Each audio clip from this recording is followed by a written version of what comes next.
नमस्कार, आप लोग का फाइनली यहाँ पर स्वागत है। और भाई यहाँ पर देखने वाले क्लास 10 में जो है आज हम देखेंगे सामान्य ज्ञान में प्राचीन भारत का इतिहास, वैदिक सभ्यता व सिंधु सभ्यता जो है यहाँ पर इसको हम देखने वाले हैं। तो फटाफट जुड़ जाइए और इसको शेयर कर दीजिए ताकि मैक्सिमम लोगों के पास चीज़ें पहुँच सकें। और भाई इसका पीडीएफ जो है आपको कहाँ मिलता है वो तो आपको पता ही है, टेलीग्राम चैनल पर आपको जुड़ जाना है और वहाँ पर आपको इसका पीडीएफ मिल जाएगा। शुरू करेंगे अपनी वीडियो को और देखेंगे यहाँ पे इसको कि भाई इसमें है क्या। तो भाई यहाँ पे शुरू करेंगे भारत का प्राचीन इतिहास यानी वैदिक सभ्यता को। तो इसमें जो वैदिक सभ्यता में है क्या जो हमें पढ़ना है, तो वैदिक सभ्यता में आपको पढ़ना है कि भाई भारत का जो है प्राचीनतम ग्रंथ क्या है, ये सब वेद वगैरह जो है ये सब आपका पढ़ना है। तो यहाँ पे हिंदू धर्म का प्राचीनतम ग्रंथ की अगर बात की जाए भाई जो वेद है, ये आपको ध्यान रखना है। हिंदू धर्म का जो प्राचीनतम ग्रंथ है वो क्या है भाई, वेद है। इंपॉर्टेंट है आपके लिए। नेक्स्ट है वेद का साथ मतलब वेद जो होता है उसका अर्थ क्या होता है, ज्ञान होता है। ये आपको पता रहना चाहिए। इस प्रकार से इसको टाइप इसलिए किया गया मतलब दिखने में थोड़ा सा मतलब गड़बड़ रहता है, तो मतलब लोग कई लड़के कह चुके हैं कि सर जो है उसको टाइप करके किया करिए ताकि जो है हमें चीज़ें आसानी से समझ में आ सके।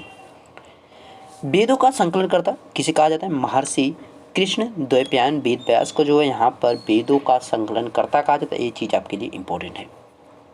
यहाँ पे मैंने जितनी पॉइंट लिया है सभी आपके लिए इंपॉर्टेंट है। मैंने केवल इंपॉर्टेंट पॉइंट्स जो आपके एग्जाम में पूछे जाने के चांसेस को बनाती है, मैंने उन्हीं पॉइंट्स को हर बार रखने की कोशिश की ताकि जो है आपको एक्स्ट्रा फैक्ट्स ना पढ़ने पड़े, केवल इंपॉर्टेंट फैक्ट्स आपको पढ़ने पड़े और जो कि आपको परीक्षा के समय में काफ़ी मदद कर सके। वेदों की संख्या कितनी भाई, 4 है। यहाँ पे वेदों की संख्या ऋग्वेद है, यजुर्वेद है, सामवेद है, अथर्ववेद है। सबसे पुराना वेद अगर बात की जाए भाई कौन है, प्राचीन वेद जो है यहाँ पे कौन है, ऋग्वेद। आप प्राचीन भी कह सकते हैं या ओल्ड कह सकते हैं, कुछ भी आप कह लीजिए। सबसे नया वेद यानी बाद का वेद जो है सबसे मतलब जो लेटेस्ट है वो कौन सा भाई, अथर्ववेद है। ये आपको ध्यान रखना है। नेक्स्ट है ऋग्वेद में मंडलों की संख्या। ऋग्वेद जो है उसमें 10 मंडल बनाए गए, ये आपको ध्यान रखना है। ऋग्वेद में जो है टोटल 10 मंडल बनाए गए हैं। ऋग्वेद में कुल सूक्त की संख्या 1028 है। सूक्त क्या है भाई, मंत्र और गीतों का जो है ये संयुक्त मतलब सम्मेलन होता है, उसको जो कहा जाता है सूक्त। ये आपको ध्यान रखना है। ऋग्वेद में कुल ऋचाओं का मतलब भाई मंत्रों का, यहाँ पे जो मंत्र जो होती हैं उनकी यहाँ पे बात की जा रही है। तो कितनी भाई 10,462 जो है ऋचाएँ हैं, ये आपको ध्यान रखना है। हिंदू धर्म में व्याप्त वर्ण व्यवस्था मतलब जैसे कि हिंदू धर्म में जो वर्ण व्यवस्था व्याप्त है कि मतलब ब्राह्मण है, क्षत्रिय हैं, शूद्र हैं और वैश्य हैं। तो जो सभी चीज़ें मतलब यहाँ पे बनाया गया है उसका जो है व्याख्या कहाँ पे किया गया, वर्ण व्यवस्था को वर्णन जो है ऋग्वेद के 10वें मंडल पुरुष सूक्त में किया गया है। इतना आपको ध्यान रखना है। नेक्स्ट पॉइंट देखेंगे, ऋग्वेद के तीसरे मंडल में सूर्य देवता सावित्री को समर्पित गायत्री मंत्र का उल्लेख है।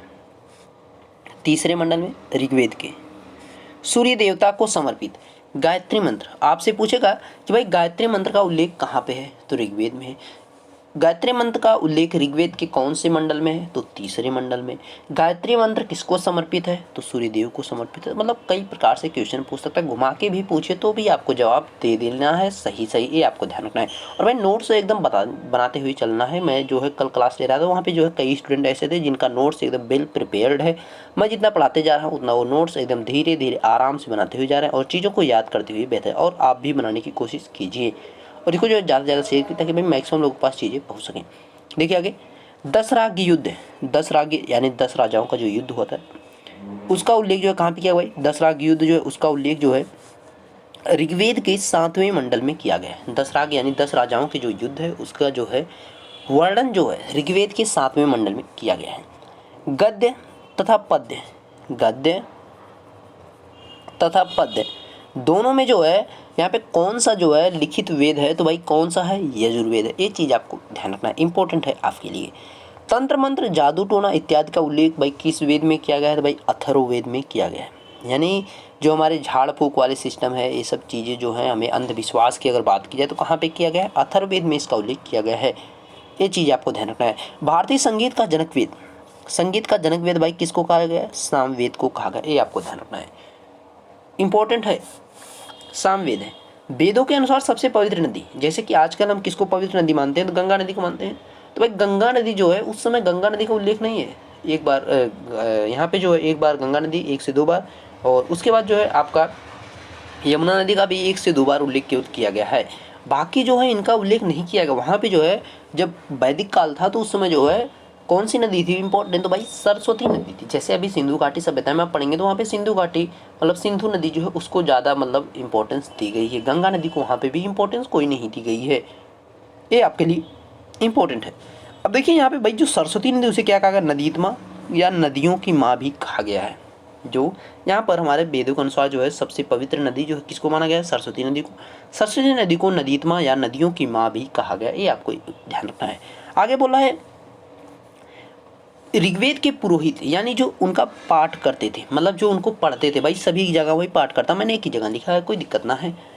ऋग्वेद के पुरोहित पाठ करता यानी जो पढ़ने वाले थे उनको होता या होत्री कहा जाता है, ये आपको ध्यान रखना है। ओके, अच्छा एक चीज़ और थोड़ा सा मतलब बता दें भाई, इंग्लिश वाले स्टूडेंट अगर हैं इसमें, इंग्लिश वाले स्टूडेंट अगर हैं, अगर वो चाह रहे हो कि भाई मैं इंग्लिश में भी इस वीडियो को बनाऊँ, तो वो भाई कमेंट जरूर करें। देखिए मैं मतलब इस आधार पे जो हिंदी का बनाता, क्योंकि मतलब मैक्सिमम स्टूडेंट्स जो है हिंदी वाले ही पढ़ने वाले हैं। तो भाई जैसे जब एग्जाम आता है तो उस समय जो इंग्लिश वाले स्टूडेंट आते हैं वो तब आते हैं कहते हैं कि सर वीडियो इंग्लिश में बनाइए, तब भाई ये नहीं हो पाएगा, सिलेबस नहीं हो पाता है।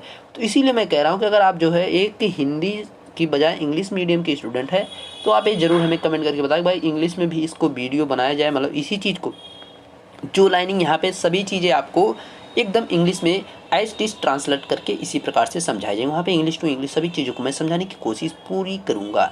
तो आप लोग एक बार कमेंट करके जरूर बताएं भाई, अगर होए कोई तो भाई उसी के अनुसार चलना कि यहाँ पे कोशिश किया जाए, मतलब उसको भी नए सीरीज मतलब ज्योग्राफी, फिर उसके बाद हिस्ट्री, पॉलिटिकल साइंस, मतलब सभी चीज़ें मैं क्रमबद्ध तरीके से यहाँ पे पढ़ाने की कोशिश करूँगा एक सीक्वेंस में। आगे देखिए यजुर्वेद के पुरोहित को भाई क्या कहा जाता है, अर्धवर्यु कहा जाता है, ये आपको ध्यान रखना है। नेक्स्ट आपका दे रहा है सामवेद के पुरोहित को, सामवेद मतलब जो सामवेद है उसके पुरोहित को उद्गाता या उदात्री कहा जाता है, ये आपको ध्यान रखना है। अथर्ववेद के पुरोहित को ब्रह्मा कहा जाता है, इंपॉर्टेंट है आपके लिए, मतलब जो यहाँ पे पाठ करने वाले, जो उनको पढ़ने वाले, उनकी बात यहाँ पे की जा रही है।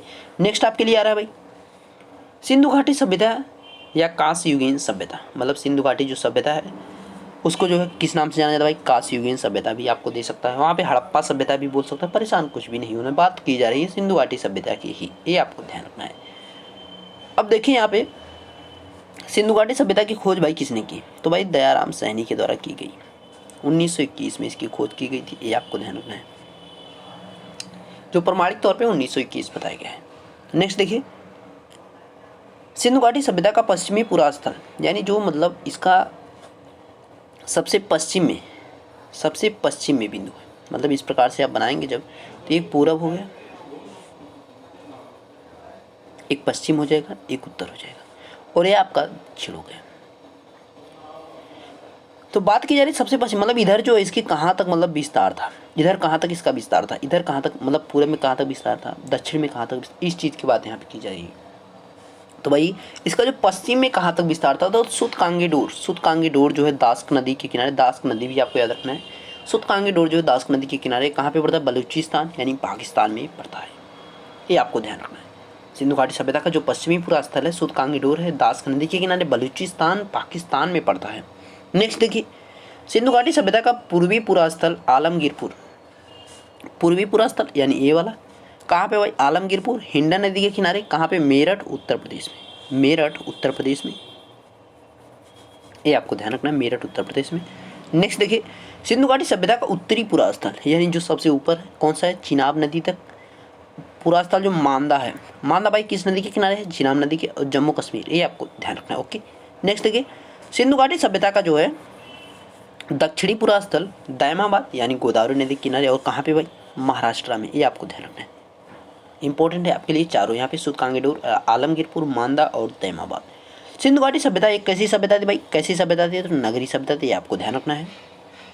आपसे भी पूछ सकता है सिंधु घाटी सभ्यता जो है पक्की ईंटों की सभ्यता थी या कच्ची ईंटों की, तो भाई पक्की ईंटों की एक सभ्यता थी, आपको ध्यान रखना है। और जो है सबसे बड़ा एक स्नानागार कहाँ पे पाया गया था, सबसे बड़ा जो स्नानागार तो कहाँ पे पाया गया था, ये सभी चीज़ें आपको पता होती हैं, तो वो जो है कहाँ पे पाया गया था, मोहनजोदड़ो में पाया गया था, ये आपको ध्यान रखना है। सिंधु घाटी सभ्यता के प्रमुख बंदरगाह जो है लोथल और सुतकोता है, दो यहाँ पे प्रमुख बंदरगाह हैं। सिंधु घाटी सभ्यता की मुख्य फसल भाई गेहूँ व जौ है। और हड़प्पा जो है, हड़प्पा जो शहर है वो कौन सी नदी के किनारे भाई, रावी नदी के किनारे है, जिसकी खोज किसने की, दयाराम सैनी 1921 में। तभी जो है 1921 से ही यहाँ पर सिंधु घाटी सभ्यता की खोज को माना जाता है, जब दयाराम सैनी ने सबसे पहले जो है हड़प्पा नगर को खोजा था, ये आपको ध्यान रखना है। और मोहनजोदड़ो की बात करें जहाँ पे स्नानागार, विशाल स्नानागार मिला था, अन्नागार भी मिला था, तो उसको जो है राखल दास बनर्जी के द्वारा 1922 में खोजा गया था।